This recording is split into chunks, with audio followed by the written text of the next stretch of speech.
नमस्कार मित्रांनो, आपण बघणार आहोत सॅलरीचं टॅक्स कॅल्क्युलेशन लवकरात लवकर कसं पाहायचं, किती टॅक्स येतो ते.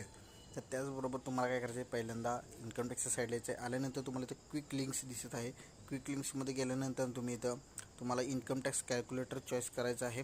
त्यावर क्लिक केल्यानंतर तुमचं जी काय इन्कम आहे ते तुम्हाला तिथं एंटर करायचं आहे. तुमचे डिडक्शन किंवा अलाउन्सेस हे तुम्हाला काय करायचे तिथं एंटर करायचे आहेत.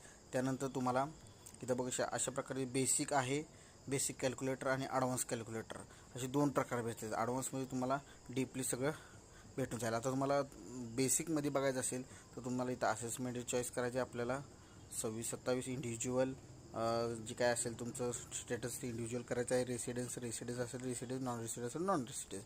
तुमचं एज जी काय असेल ते मला काय करायचं आहे, एजप्रमाणे क्लिक करायचं आहे. त्याचबरोबर टोटल टॅक्सिबल इन्कम तुमचं काय आहे ते इथं एंटर करायचं आहे. इथे एंटर केल्यानंतर समजा माझं टॅक्सेबल इन्कम 15 लाख आहे. आपण इथं 15 लाख टाकले. त्याचबरोबर तुमचं अलाउन्स काय असतील तिथं मी 0 टाकले. त्याचबरोबर डिडक्शन तुमचे समजा 3 लाख असतील, कुणाचे किती असतील ते तुम्हाला टाकायचे. तुमचं नेट इन्कम काय झालेलं आहे, टॅक्सेबल इन्कम 12 लाख झालेलं आहे. आता इथं बघू शकता 12 लाख झाल्यानंतर तुम्हाला इथं खाली यायचं आहे. खाली आल्यानंतर तुम्हाला काय करायचं आहे, तुमचं जी काय इन्कम आहे ते किती टॅक्स लागणार आहे हे तुम्हाला इथं दिसून जाईल. हे बघा, आता 12 लाख आपली टॅक्सेबल झालेले आहे, बरोबर. तर त्याच्यावर तुम्हाला ओल्ड टॅक्स रिझनप्रमाणे 1,79,400 बसत आहे.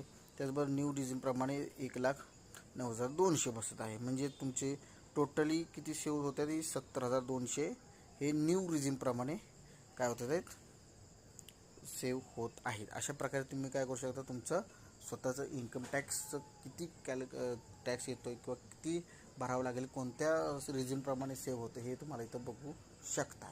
तर हे व्हिडिओ आवडले असेल तर तुम्ही माझ्या चॅनलला सबस्क्राईब करायला विसरू नका, शेअर करायला विसरू नका, लाईक करायला विसरू नका. भेटूया नेक्स्ट व्हिडिओमध्ये. धन्यवाद.